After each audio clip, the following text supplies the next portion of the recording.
Sorry about that, part 4. So we're talking about King Dathi. Now, having concluded an amicable adjustment among his friends, and finding himself on the eve of the great festival of Samhain, was desirous that his Druids should ascertain for him by their art the incidents that were to happen for him from that time till the festival of Samhain of the following year. With the view, he commanded the presence of his Druids, and the Dogra, the chief of them, immediately stood before him. I wish, said the king, to know my destiny and that of my country from this night till this night 12 months. Then, said Dogra, if you will send 9 of your noblest chiefs with me from this to Rath Arkale, to the bank of the river the Moy, I will reveal something to them. It shall be so, said the king, and I shall be one of the number myself. They departed secretly from the camp, and arrived in due time at the plain of Rath Arkale, where the Druids' altars and the idols were. Dathi's queen, Ruda, had a palace at the Muak Ruadhi. It's Ruaidhe. In this neighbourhood, a place still known under that name, in the parish of Scorini, in the barony of Tyrag, the county of Sligo. There the king took up his quarters for the night, while the Druid prepared for Dumha na Druad, or the Druids' mound near Rath Arkale, to the south, to consult his art according to the request of the king. At the rising of the sun in the morning, the Druid prepared to the king's bedroom and said, Art thou asleep, O king of Erin and of Albion? I am not asleep, answered the monarch, but why have you made an addition to my titles? For although I have taken the sovereignty of Erin, I have not yet obtained that of Albion, or Scotland. Thou shalt not be long so, said the Druid, for I have consulted the clouds of the men of Erin, and found that thou wilt soon return to Tara, where thou wilt invite all the provincial kings and the chiefs of Erin to the great feasts of Tara. And there thou shalt decide with them upon making an expedition into Albion, Britain, and France, following the conquering footsteps of thy great uncle Niall. Sounds a little bit like Nergal or Nino. And thy grand uncle Crimson Moor. The king delighted with his favorable prediction, and returned to his camp, where he related what had happened, and disclosed his desire for foreign conquests to such of the great men of the nation as happened to be his train at the time. His designs were approved of, and the nobles were dismissed to their respective homes, after having cordially promised to attend on the king at Tara with all their forces, wherever he should summon them, to discuss further the great project which now wholly seized all of his attention. Dathi returned home, stopping for a short period at the ancient palace of Crocane in Roscommon. From this place he proceeded across the Shannon, and then delayed for some time in the ancient palace of Freeman.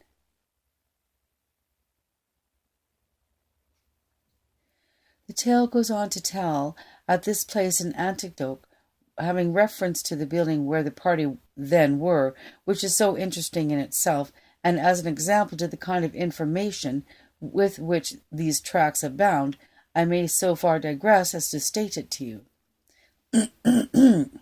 In the course of the evening, when the fatigues of the journey were forgotten in the enjoyment of the cup and the cheerfulness of conversation, the king asked his Druid, Finch and men, it's almost like Finchenheim, who it was that built the noble and royal court in which they were enjoying themselves. So they were architects as well as masons.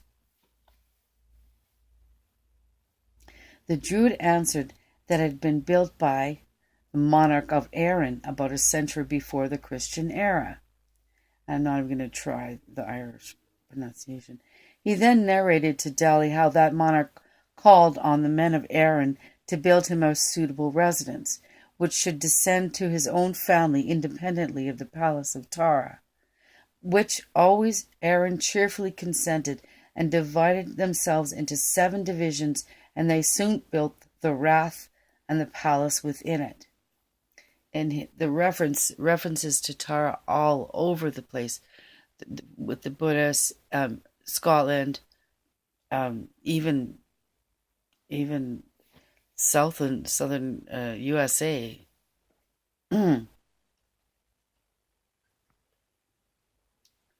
7 divisions. Yeah. Okay.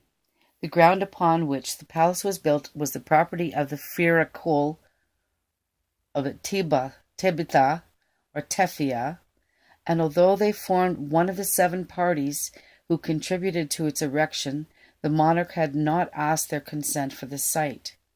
This intrusion was keenly felt by the Fira Cole and their king Mormael, that at the following feast of Samhain, or November Eve, when invited by the monarch to this solemn festival, Maelmor, attended with 40 men in chariots, who in the confusion of the night murdered King Eochaidith, and unperceived by his people, and escaped themselves. The king's death was not discovered till the following morning, and the Fira Cole were the first to charge the murder on the secret agency of the Tuatha De Danann by the hand of Siogmal of Sid Ninta in the present country of Rosso Commons. So, a couple things here.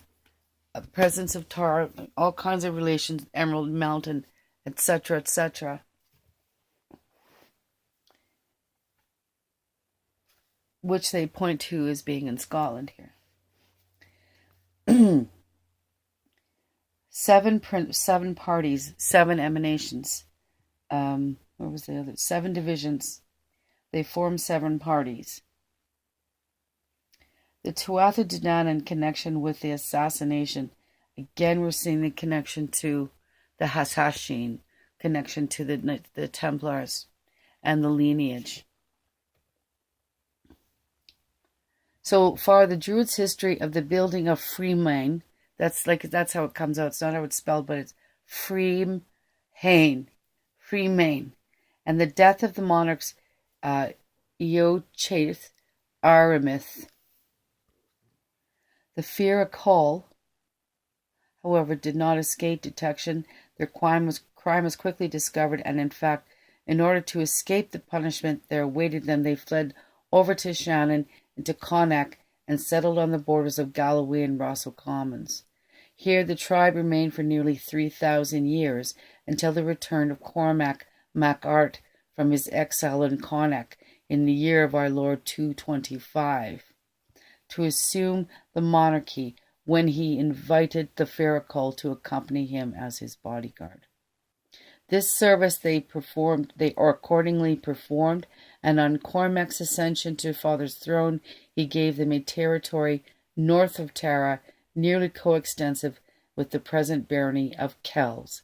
And I may observe that since the settlement of the clan by the Cormac, they have always been known in Irish history as the Fira Cole Brí, or the Fira Cole of Briga, a territory comprised in the modern country of East Meath. And just one little section here. Let's return to the story of King Dali himself. On leaving Freemain, Dali came to the Ross na Rig,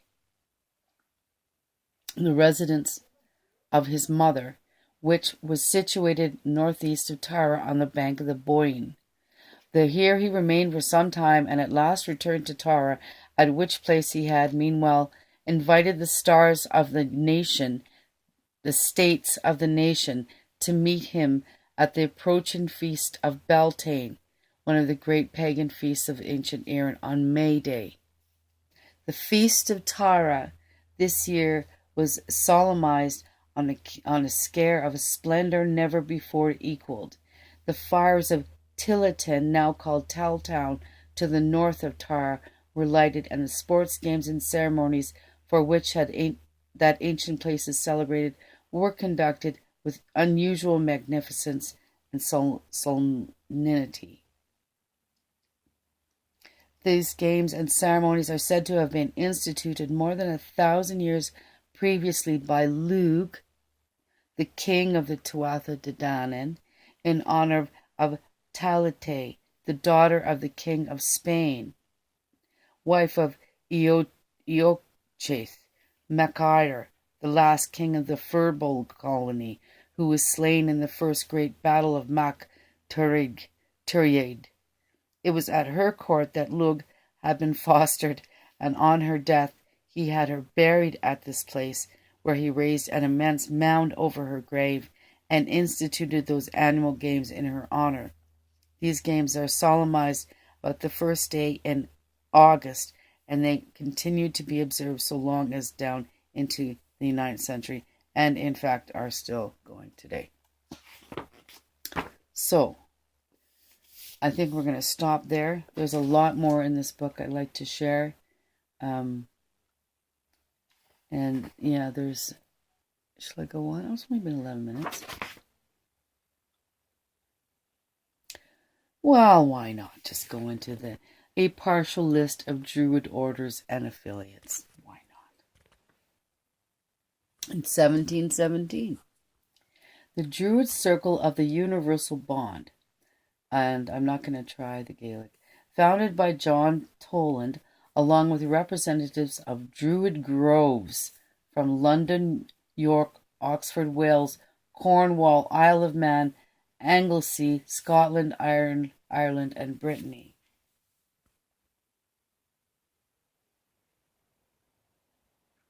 Yeah, okay, so I'm just gonna trying to tie a little bit together. You might be thinking I'm just rambling off without any method to my madness, but that's not really true. I said earlier that I think that the Druids came down through the Phoenicians, and the golden calf. This all came very brilliantly, set itself over today, because it talks about the golden calf and how that they brought that with them. The Druids, I mean, and of course, when the Semites left, when the Jews left Egypt, they took that golden calf with them. They brought it with them when they were slaves to the Phoenicians. And they brought it with them because that was the religion of the Babylonian priests, whose names now I'm not recalling the name that they call them. They're the male ones. Anyway, their priests were their whole religion was based around fecundity of the earth and producing the herd, keeping the herd safe, so that there'd be plenty to eat. I mean, wherever you want to take that to mean. But yeah, the Semites took care of the herds, and in some ways they were the herd, according to that. Now, but I understand too that the Druids, a lot of them, had many, many skills. And we are talking like telekinesis, teleportation, shape-shifting, all these things that are contrived to be Anunnaki. So it's pretty much a given in my mind that, yeah, they were Anunnaki. Yeah, they were the Druids. Yeah, they this whole thing with the golden calf could have been a way to say, we should take care of our herd. Of course, we need to sacrifice, but you also need to take care of them. But that whole slavery thing just doesn't work for me. That's not taking care of your people. Anyway. Yeah, so I'm pretty sure, I mean, I can't be 100% not being one myself, but it does stand to reason. Let's moving on here. It's not necessarily a bad thing, okay? This is something I wanted to put out, was like, I used to be really down on them, but the more I'm beginning to understand about them,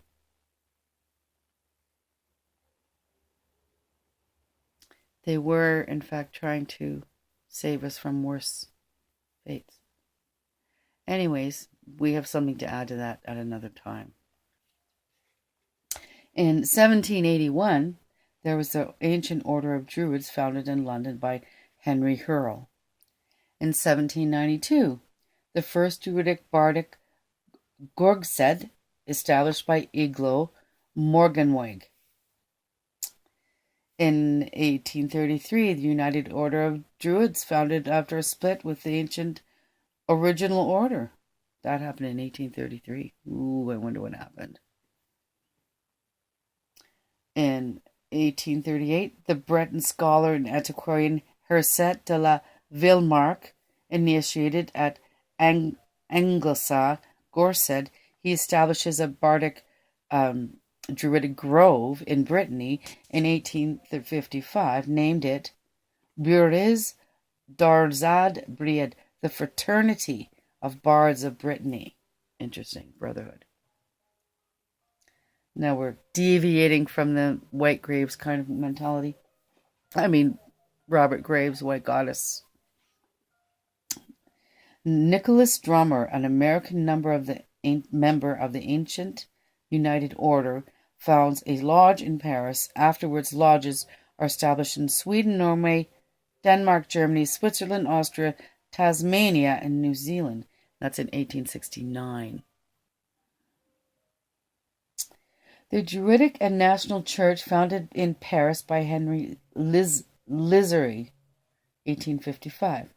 1908, the International Grand Lodge of Druidism is founded, combining elements of both the Ancient Order and the United Ancient Order. But it doesn't say where. Ooh, 1908, Winston Churchill, who's one of my ancestors, by the way, is initiated into the Albion Lodge. Yes, I actually like that.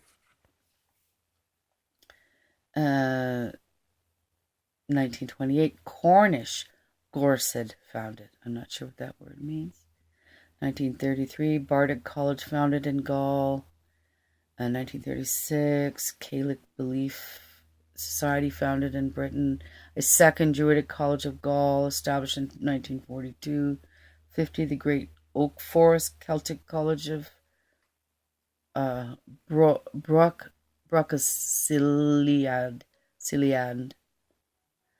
1960, the Great Oak Order, founded in France, claiming descent from the Order of Gaure. Interesting.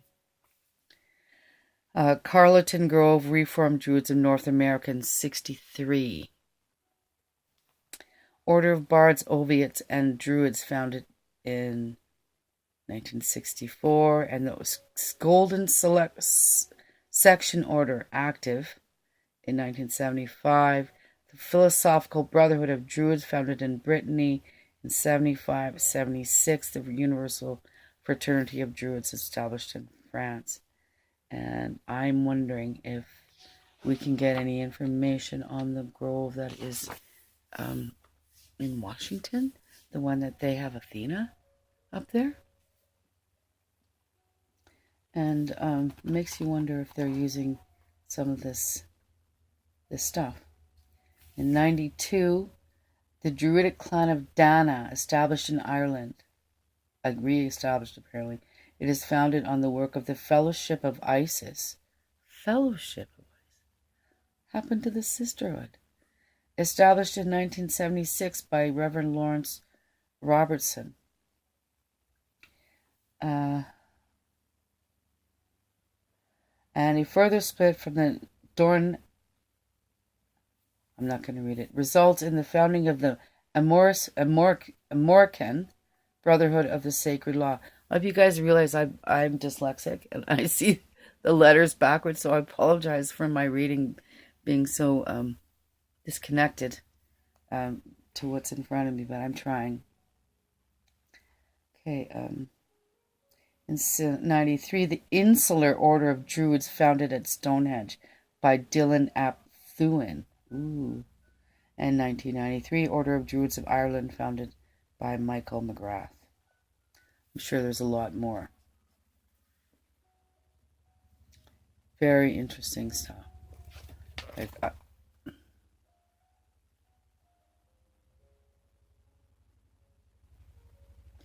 Wow.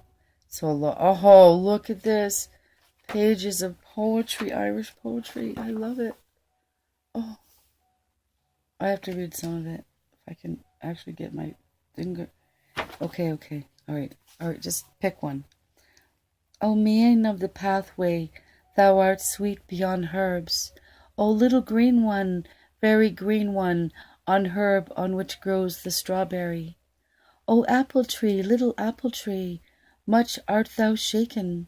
O quicken, little berried one, delightful is thy bloom.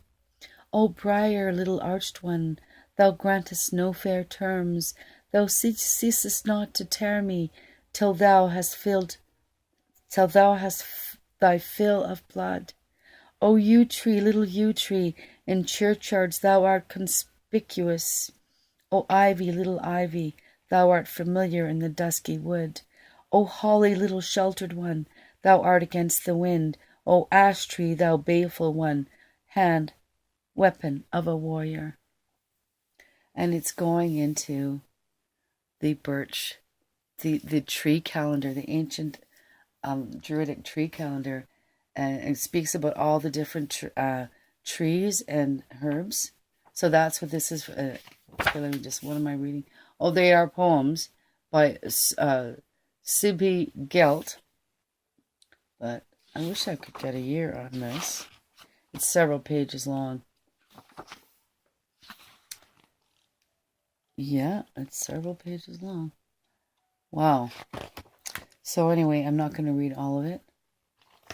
And we'll come back to this once I find something that's really good to read. Thank you. Bye-bye.